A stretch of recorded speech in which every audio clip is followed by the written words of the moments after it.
Hello everyone, welcome to episode 12 of Sirus Migration live session. As usual, we're going to talk about some migration related information with you today.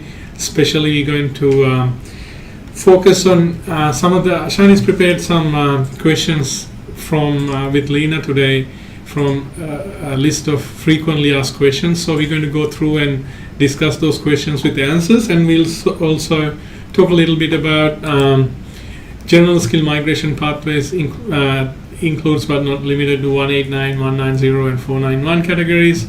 As usual, 491, the hot topic. And then we'll also talk about employee nomination categories as well, employer nomination categories as well, 407 all the way to 186, 407, 482, 494, 186.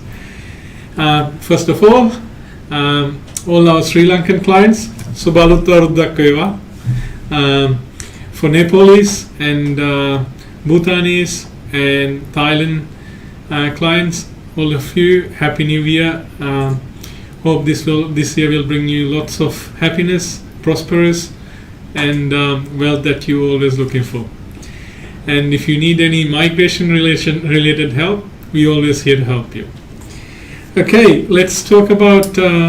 Hello, my name is Ashani Yapa. Today is our Thursday live session of Australian immigration news, bit of housekeeping rules. So like us on Facebook, and if you haven't subscribed to our YouTube channel, please do so. While we are talking, if you have any questions, please put them in the comments. Comment down below. We will try our best to answer it. So we are trying to get the latest Australian immigration news to you whenever possible.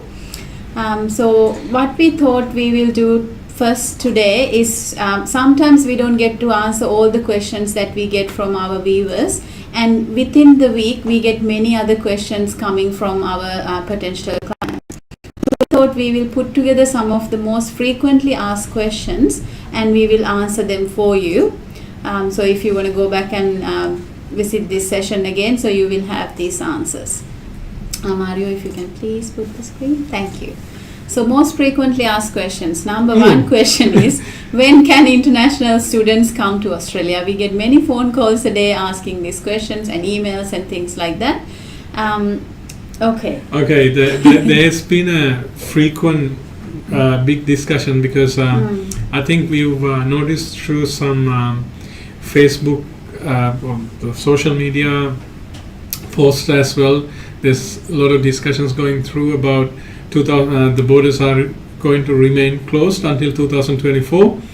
So there is no official answer for this question as it is now. Is it like, are we going to get rid of COVID next week? No. By talking to certain authorities and also clarifying what's the reality about this, the closest answer we got, the 2024, the borders are remaining until 2024, might not be true. The discussion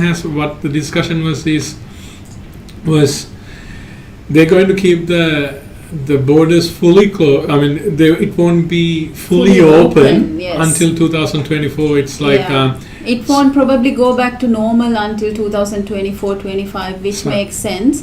But for example, they've opened a travel bubble with New Zealand couple of days ago. So we are hoping that they will reopen the borders, but in very limited circumstances with limited countries and for limited people. Like when the borders closed, it was first closed for everybody. And then they allowed some occupation, some people, if you're in the critical occupations in Australia, they allowed those people.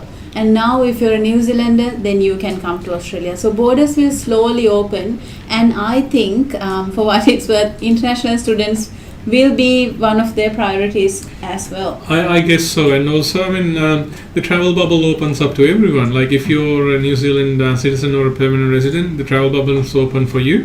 So you can travel to Australia. So that'll be an initiation. Then it'll be the next safest country in COVID terms. Then slowly open up, and then hopefully don't be disappointed.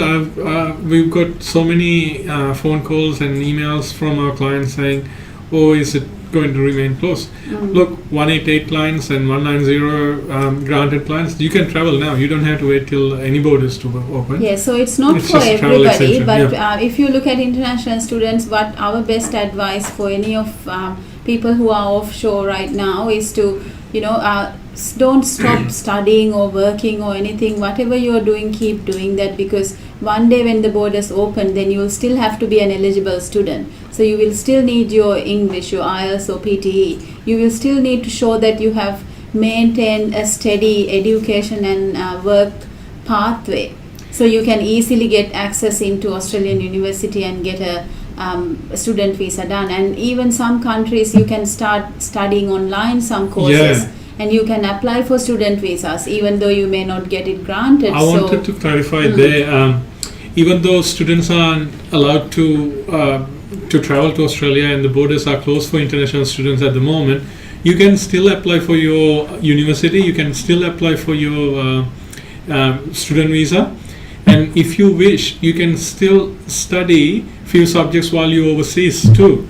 Or if you don't want to, you can still enroll in the university and get your visa sorted, and then as soon as the borders open or the bubbles open for you, whichever the term that may come through, you can be here as soon as possible to study. So I wouldn't discourage you from not getting enrolled. So this is a good time to enroll rather than rushing with everyone else. You can plan yourself, get your enrollment sorted before you can. Before everything else opens up. So borders are closed in general. Right now for international students, but there are certain things you can do if you're really wishing to study in Australia. Correct. So get in touch with us. We will be happy to look at your profile and then do an assessment and guide you through the best pathway. Sure. Okay, let's move to the next question. If we are in Australia, can we go back home and then come back? So many of the international students and people holding temporary visas, so it could be 482 working visa, 407 training visa, subclass 500 student visa. These people holding temporary visas ask us this question. They have family emergencies, they have sick parents. I had a 494 client who had a sick parent and he had to leave. So all these people are asking what happens, can I leave? And then, because some of these people are working here or studying, they have to stop whatever they're doing to go back, and in a usual scenario they would go back for a week and come back. So to answer this question, if you're holding a temporary visa, if you leave Australia without a travel exemption, you cannot come back. And I will give you an example with one of my clients, the one I mentioned about the 494 visa. We applied for a travel exemption for him and it got denied. So unless there is an exceptional reason why you have to be back in Australia, for example, let's say your occupation is very critical to COVID-19 recovery, then you may get an exemption. If not, it's quite highly unlikely that you will get an exemption. So be very mindful. If you go back without a travel exemption, you cannot come back if you're holding a temporary visa. But people who are holding subclass 188 business innovation and investment visa, and also people holding subclass 820 the temporary partner visa, they can come back. Partner visa people can come back because they have immediate family members in Australia. 188 people can come back because they're business people. Business people, I but guess. It's not fair. It's only for international people who's holding Australian passport. We're not going to talk about what's fair, not fair. So yes. So to answer your question, temporary visa holders, if you go back, you can't right now come back. And how this will change, we will get to know, and we hopefully will be the first to let you know. Yeah. Okay, what's the next question? And if you have any emergency and if you're about to leave, please be in touch. You might have to sort out your students' affiliations properly, so when you come back, you can come back to the university properly. Or if you're working, you have to still meet your obligations to keep your visa alive when you come back. So going there, staying there for a while and coming back when the borders open is not a problem, but do it the right way. And if you need any support, it doesn't, we're not going to charge you for an emergency support. Exactly. We're here to help Actually, you. what Isru said is really important. Yeah. If you want to go back, don't just leave. Take the right measures and inform the right authorities, such as Correct. your university, your employer, or the immigration, Yeah. which can be critical to the next visa that you apply, or which can be a critical factor whether you can come back or not. Even if you travel interstate, you need to Some follow states, certain yes. procedures. I've been in Sydney last few days. We're going to come to Sydney very soon. We'll be having some sessions in 2 weeks in Parramatta, so get ready. We'll be there to talk to you live. So even if you're going interstate, you have to follow certain authorities. You have to take the exemption. Luckily, I did it on the flight just before we arrived, but do it properly in advance so you don't have to panic. Yeah. Yeah. Okay, what's the next question? I am offshore. Can I apply for skilled migration? So again, there are so many applicants right now offshore because the offshore skill migration has been closed for over a year now. Yeah. So there are so many applicants who has already got their skills assessment. It is expiring. English is expiring. Your qualifications are getting too old. Getting aged. Guys, we get your pain. But right now, most of the states, pretty much all the states, they are not inviting you for any state nominated visa subclass 189, 190, 491 right now if you're offshore. Correction, Tasmania. Tasmania, but it's again quite difficult. You need It to has have to a be, you have to have a Flashy job position. offer Yeah. and show a lot of things. So basically, it's very hard to get an invitation if you're offshore right now. Then again, what I can tell them is, if your English is expiring, maybe do your English one more time. See if you can increase your points. Maybe get another qualification, upskill yourself. So if you can get a better employment opportunities, or look for getting into a student visa. The key point is don't post yourself and just wait for Exactly. the borders to open. Continue with your life. Keep improving whatever the category you're coming with or category you're promoting. Just upskill yourself. Keep doing what you're doing the best, and then you won't have any trouble. Okay, we will go to the next question.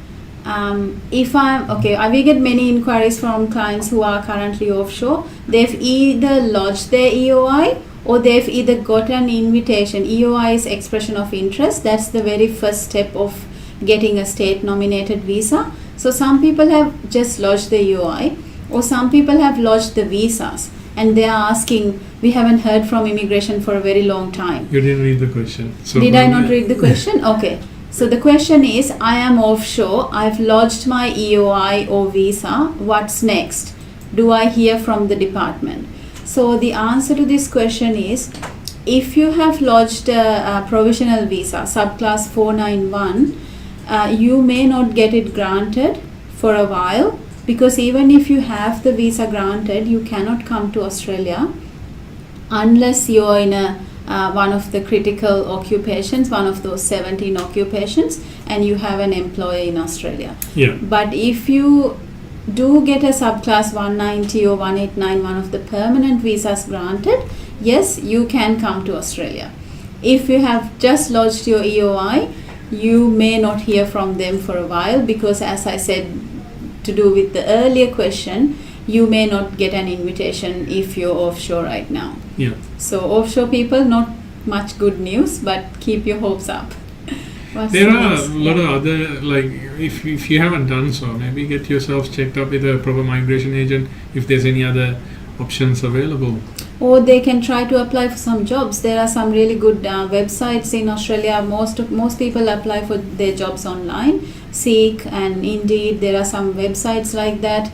And Job Active, you can apply for a job and see if an Australian employer is willing to hire you and nominate you for an employer nominated visa. If your skills are really good, you may even get that opportunity, especially if you have international exposure. That way, if you get a work visa, then you can come to Australia. So I know that this is a path that most people don't take, because it's not the easiest path out there. And most employers, when they interview someone or when they look at an applicant, when they're offshore, it kind of puts them off a little bit because they have never seen this person and they haven't tested their skills. But it's worth giving a try. If you're a really good candidate, you may get an opportunity. Australia's not stopped. Like, I know there are a lot of countries out there. They're downsizing, they're reshaping, and they're going to lockdowns every month. Yeah, and we understand the pain. I mean, unfortunately, Queensland had to go through a 3-day lockdown, and it was not fun because we now in the fully working mode. And then talking with some of our friends and clients offshore, they're going through these sort of scenarios every week, every month, and we can understand being business owners and business or the employees and family members how hard it is for you. So, but the thing with Australia is Australia's continuing. Australia's keep growing, and the businesses are operating, and there's nothing slowing down at this stage. So there are a lot of opportunities. There are a lot of labor shortages and expertise that the country needs, and Australia is getting ready for the next phase of the future. We're talking about cybersecurity. I was with Queensland University of Technology this morning, having a chat with one of the chancellors, and then something came up. They're getting ready for certain exciting programs such as biofabrication.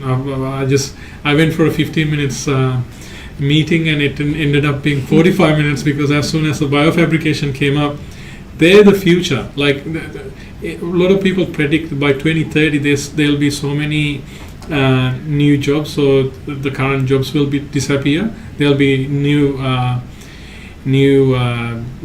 categories come up. So it's good opportunity. So biofabrication, cybersecurity, finance technologies, future currencies, they're all good topics to learn, and we're all working on those. So it's exciting. If you haven't seen any opportunities or job opportunities up, as Ashani said, check the job websites up, and then see if you can apply for those jobs now. Yeah. Okay, let's move on to the next question. Section 48. Section 48 BARD. What are my options? So I would like to quickly, not in technical terms, in simple terms, I will explain what Section 48 is. Very good. So if you're when you're in Australia, or upon entering Australia for the last time, if you have had a visa refusal while holding a non-substantive visa, which is like a bridging visa, then you get a bar with this refusal, which is called Section 48, which restrict you from applying for another visa onshore. So which means when you're in Australia, this bar is not something that we can write to someone and get lifted, or it's not something we can appeal. So it's something we have to deal with. So most people, when they're Section 48 barred, the only way that they can work around it, if you have to lodge another visa, is to pretty much leave Australia. Because as soon as you're outside, then you can lodge a visa. Or if you're outside, get another visa granted and then come back, then that Section 48 goes away. And this Section 48 doesn't go away after 2 months or 3 months. It's forever. No, so if you're Section 48 barred, and then you're here. So most of the people who are in Australia, sometimes they get Section 48 barred because they when they went from student visa and applied for the subclass 485 visa after studying, but they applied in the wrong stream. So you get a refusal while holding a bridging visa. Or they applied for a subclass 482 work visa and they have a refusal because your nomination got refused. So we see a lot of cases where people already have a rejection. They go through the AAT and Federal Circuit Court and do all these judicial reviews. But while going through all of that, they are still Section 48 barred. And they do come across other options. So we have had few clients where they got, they are eligible to apply for subclass 190, 491. What they used to do before the COVID travel restrictions is get their invitation, go outside, lodge the visa, come back. But when the travel restrictions came, most of the states came out and openly said, if you're section 48 barred, we are not going to invite you. Because of this, lot of people are having issues now. So the AAT hearings coming in and the Federal Circuit Court hearings coming in, they think that they may not win. For example, it could be they applied for 482 visa, got refused, but now the employer is closed down. So obviously you're not going to win that because there is no employer to support you. And you are eligible for 190 or 491, but then you're not going to get the invitation. Maybe there is another employer who's willing to sponsor you, but you can't leave Australia. So people are having a lot of issues because of this section 48. So to answer this question, if you're section 48 barred, guys, New Zealand. So if you're section 48 barred, unless you leave Australia, you can't apply for another visa. Look, and there is no other way around it. There's section 48 bars. I mean, there are other ways. I mean, like if you want a protection visa, but that's not a way. No, we don't encourage the protection visa, but if you satisfy the schedule 3, if you have a partner, then you can still go for the partner visa.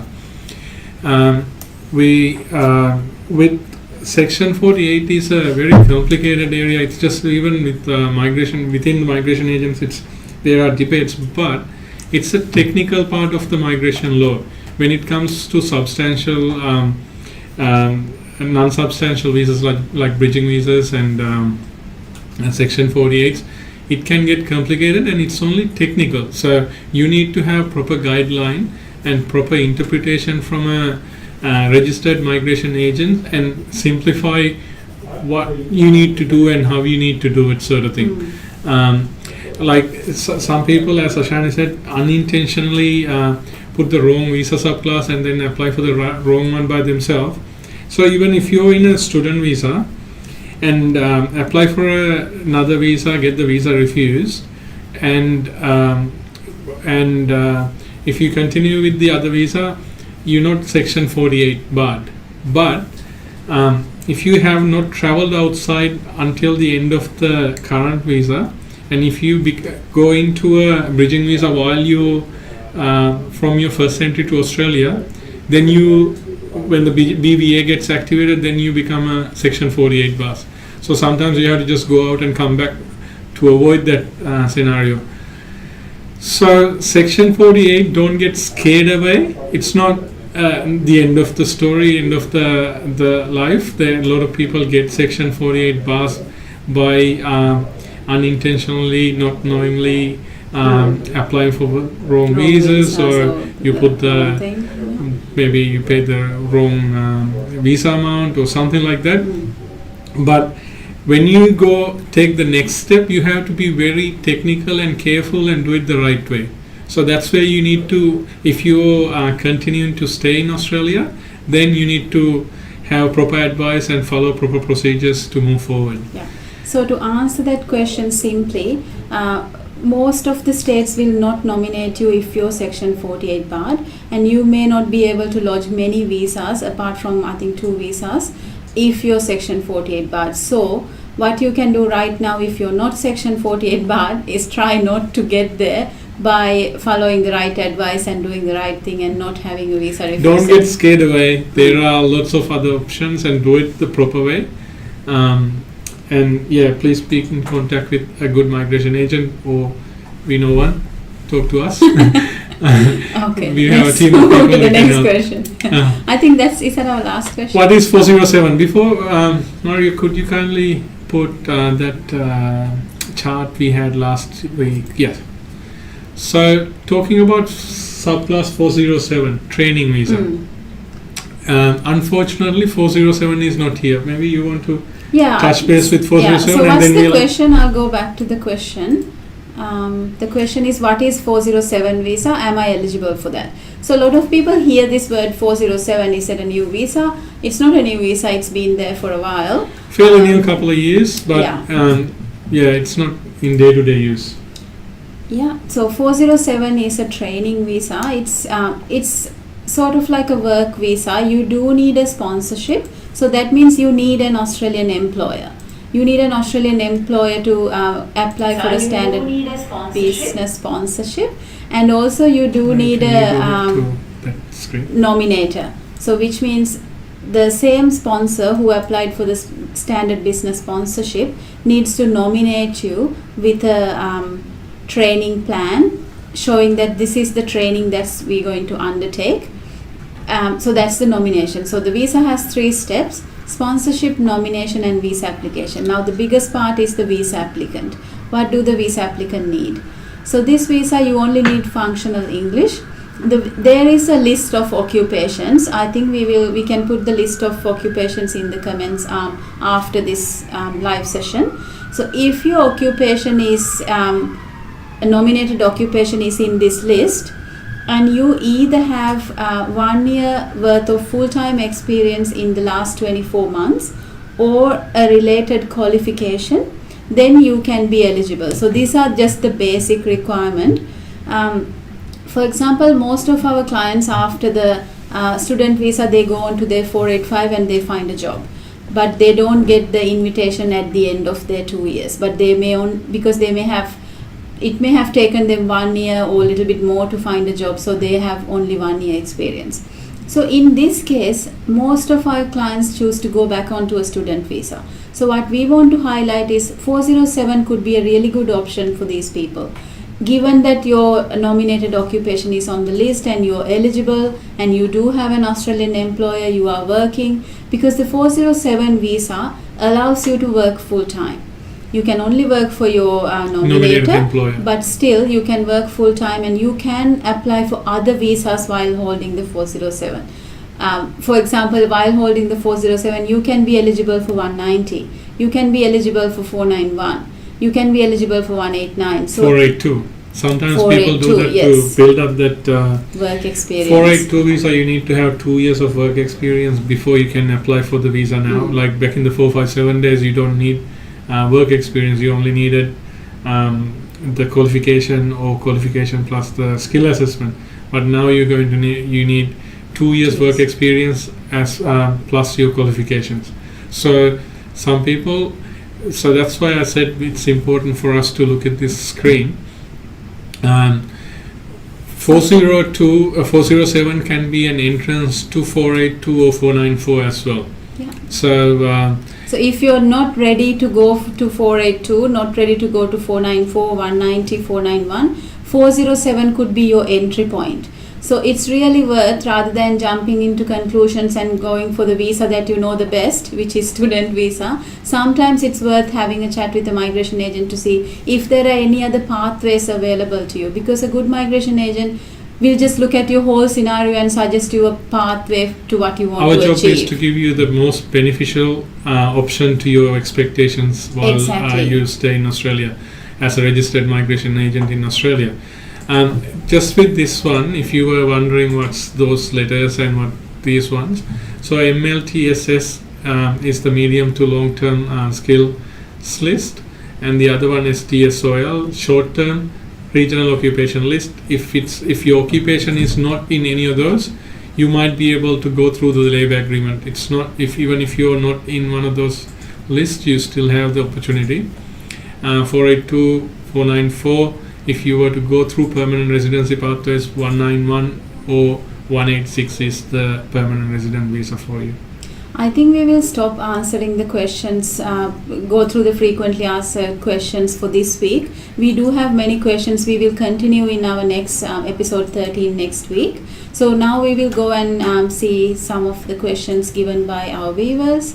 If we can't answer them now, you know that we're going to answer them next week before we do anything else.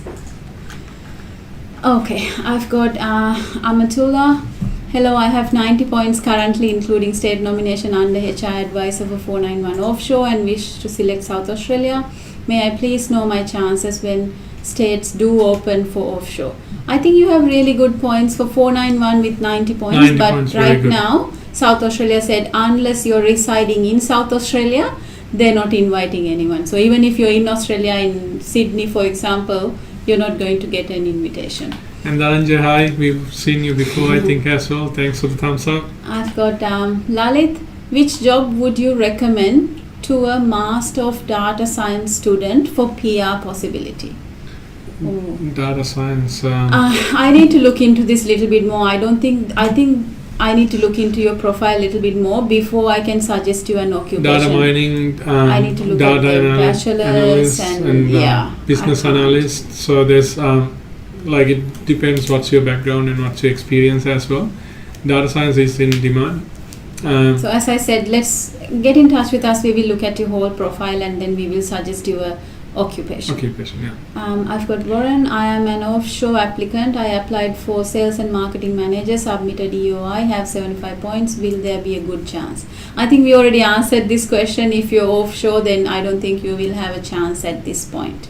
I've got Gonzalez. Hi. Welcome back, Gonzalez. I remember you from yes, last week as well. About IT occupations that are not in ANSCO, such as data analyst or data scientist, will they be included later?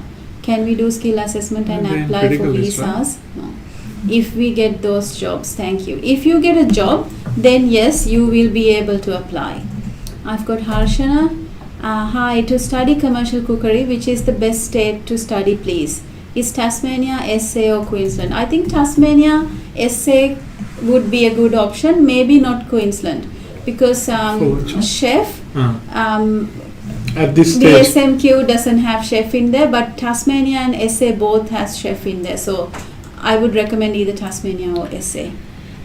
BSMQ is going to revisit the occupation list in 2 months' time, July, which is end of June 30th. So you never know. Is 1 year experience is mandatory for civil engineering for New South Wales 190 invitation? I think so. I need to look into it actually. So please send us an email. I will give you the criteria because it changes all the time. Without checking, I don't want to give you a wrong answer. I've got Harshana again. To get state nomination faster and easier. Yes, Harshana. So I think Tasmania or SA. Yeah. Either them would be fine. I've got Bikram. Hi guys, thank you for live program. Just want to ask a question. As a chef, submitted my EOI 75 points in Tasmania. State nomination 491. Any chance of nomination offshore? Unless you have a job in Tasmania, job offer? No. I've got Stalin. Hi, what are the possibilities of deferment after getting the student visa offshore? Yes, you can defer that, right? At least 2 times at this stage. It depends, it's under discussion on the university or the institute. Certain institutes allow you 2 deferment. It's just case by case. The problem at the moment is no one knows the borders, and also certain student visas you can't just do online as well. So I mean it's always a good idea to get your enrollment done, get your visa sorted, and stay tight until the borders open. I've got Ishaq. Hi, thanks for the live chat. I'm electrical engineer with 10 years of experience. Should I go ahead with points-based visa or student visa? I would say point-based visa because you have already got 10 years of experience. But right now, if you're offshore, then it's going to be a bit tricky for you. So keep your hopes up and keep looking forward to when the Australian borders open. Electrical also, if you had the license and if you're in Australia, then you can probably look into employment pathways as well. The only thing is you need to have the license before you can go electrician, he's an electrical engineer. Yes. Yeah. But so I've got Walid. Anything about 189 offshore visa grant? No, I think it's going to take a while. If you have already, he's already lodged the visa. If you have already lodged the visa, get in touch with the department, find out where they're at. So if they're missing any documents or anything, they will let you know. Because if you got invited, I mean not the UI stage, if you get invited and then you're in the visa, it will, your still visas getting processed, but it might take a while. And you may be able to even come to, you will definitely be able to come to Australia once the visa is granted. What's the chance for electrical engineer 75 points for PR? We really need to know more information like which state and what are your status, then we can advise you on that. I've got Sonali. I changed my course from master's to diploma. I lodged my and my husband's visa file again. My husband is in India. It's been 5 months. Embassy have given me an answer yet. Yeah, it's going to take a while. I think they will first grant your visa. Even if they grant your husband's visa, he cannot come here. I've had few clients where they lodge combined applications for applicants, secondary applicants offshore. They did get the visa, but doesn't mean anything. They can't really come. I've got Rattan. Do you think when offshore will be opened? We don't know the answer to that, unfortunately. I've got And is offshore applicant is accepted at the moment? Depends what sort of application though. Yeah. Certain applications you can apply. Even student visa you can apply, but you cannot travel. That's the moment. Hi, I have 90 points for 189 visa only. Is that good enough to get an invitation? Probably not. How much? Which one? 189, 90 points. Depends on your occupation, but we are thinking 9500, even 105. What occupation though? There is no Haven't, occupation, yeah. right? We've got a grant today for 190. We apply. 189. 189, sorry, yeah. I've got Warren. Any updates when the states open for offshore? No, unfortunately, as we said. I've got Kavaldeep. Hi, I just completed accounting degree. Please, about Tasmania. If you have just completed your course, I think you should get in touch with us. We do offer permanent residency pathway consultations. So we do look at the course that you have studied, and we do look at prospects for that study you have done in all states of Australia. So let's say, for example, you studied accounting, then we look at your prospects as of now in Queensland, in Victoria and other states, and we do suggest you, right, depending on what's the situation now, this state may have this option for you. So get in touch with us. We are happy to do a PR pathway consultation. I think it's a critical time every time a student finishes a course before they move into the next visa. Have a chat with a migration agent, have a plan what you're going to do in the future. So if you're going for the 485 visa, you will not waste it and you will do the right thing. It could be moving to Tasmania or could be moving to a different state, but we need to know a lot more about you before we can suggest you go to Tasmania or do anything. Processing time after medical 485 subsequent entrant or from offshore. Offshore.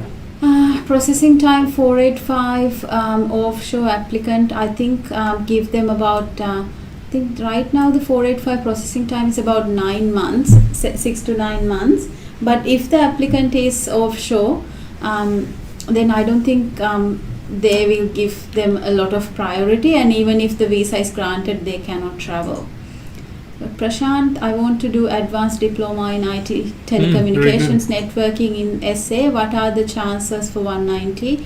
491. I think Very that's good. a really good course to study in South Australia, Prashant. Anyway, actually, because 49 with telecommunication networking, you don't need to have work experience to get your skill assessment. It's one of the really good courses. Get in touch with us. We do work with few colleges in South Australia who provides this course. Actually, all the colleges. We may be able to get you an offer letter, and also I think they do have some scholarships available for applicants applying through different agents. So get in touch with us. We will see if we can help you with a scholarship as well. Yeah. I've got Salil. Life scientist is my occupation. Ooh. Very good. Salil, maybe you're the one with 90 points for, yes, 90 points for 189.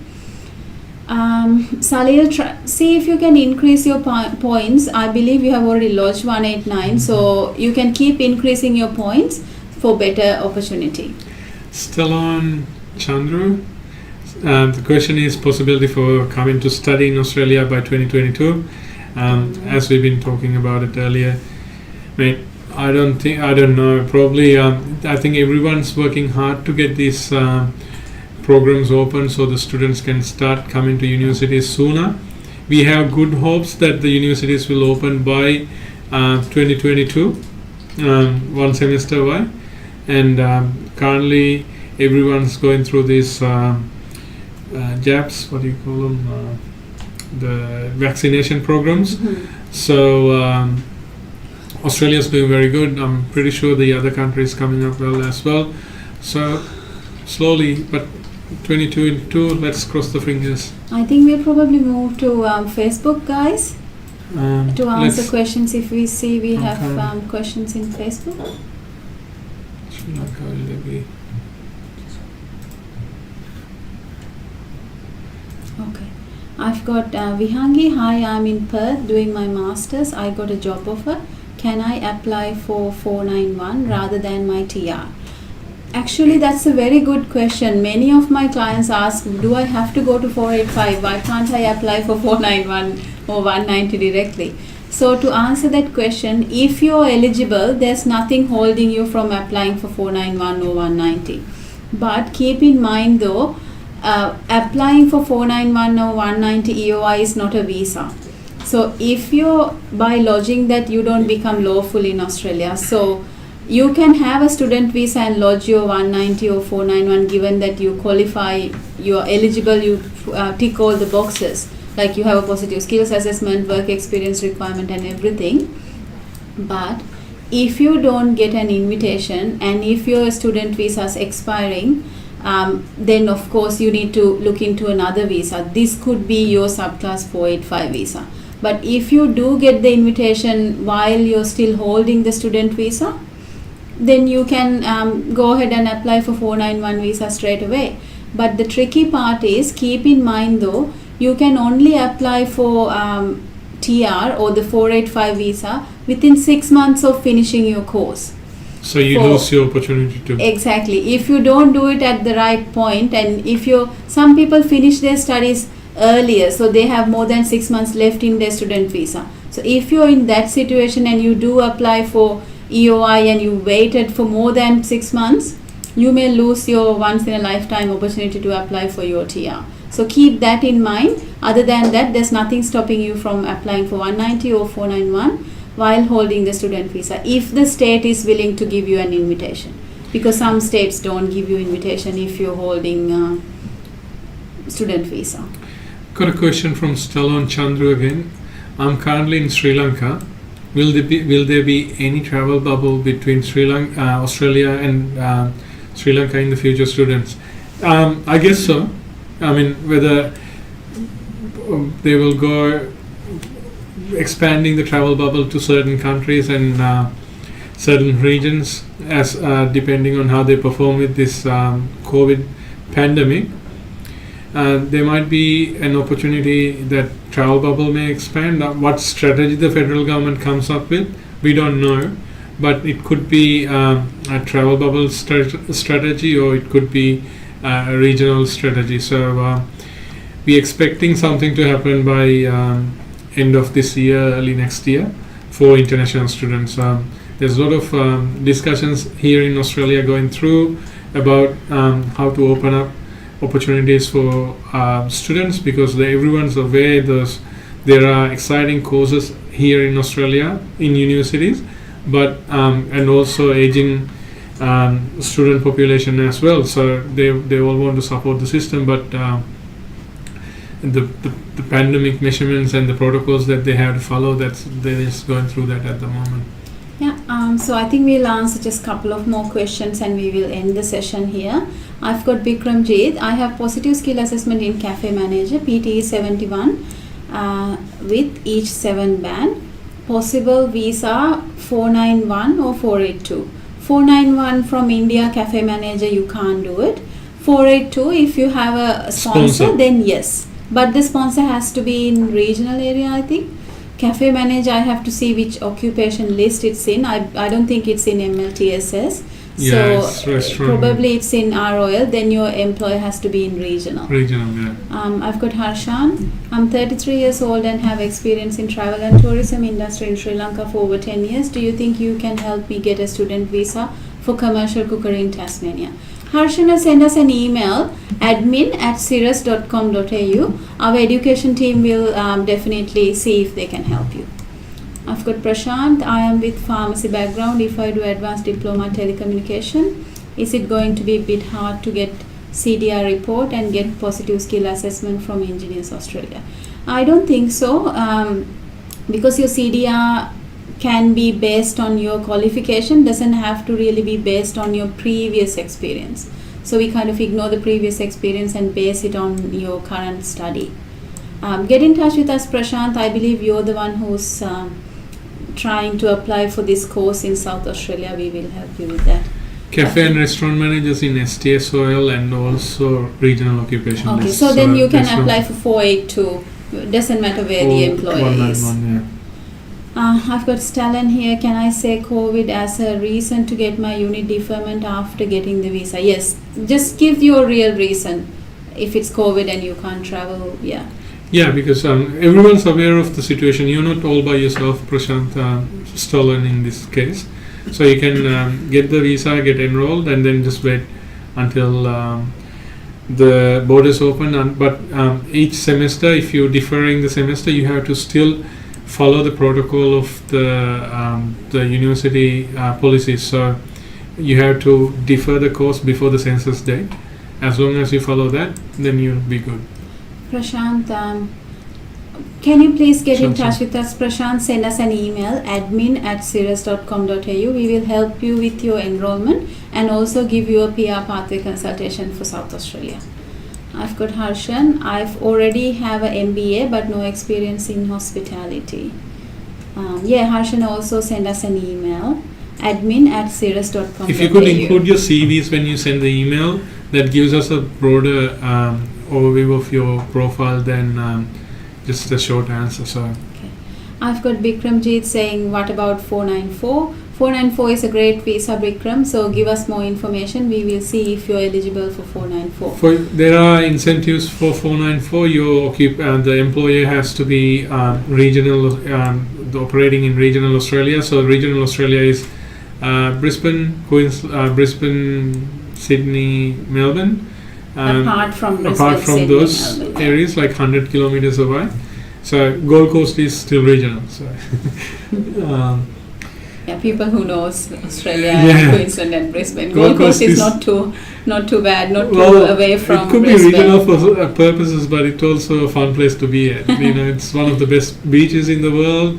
So many, I think they have 50,000 plus. I don't think you're helping really the good- offshore people who are desperate to come. Really good hotel. Sorry guys.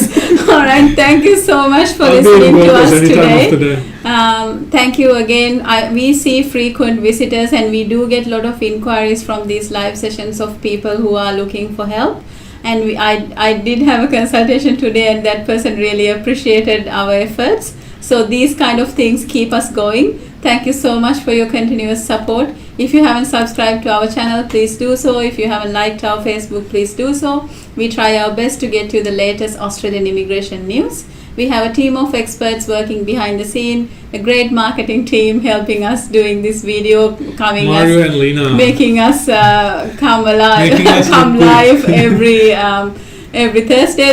They add different lights every Thursday to make us look even better. Right now, even they are behind the scene. Without these amazing people, we won't be able to do this. So thank you everybody for And listening also to us. our fans from Alice Springs and AEST Rocks area. Yes, We've got we a have. session coming on one-on-one opportunity to talk with me and Ashani on Monday coming. Yeah. This Monday we'll be meeting with you in Alice Springs. If you have any inquiries, we can give you a personalized appointment. Be in touch with our office.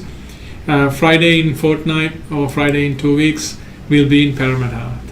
So if you have any inquiries, you can meet us in If the borders don't close. Yes. Okay. Fingers crossed. Alright guys, thank you so much. We'll Have a see you safe next weekend. Thursday. Bye-bye. Bye.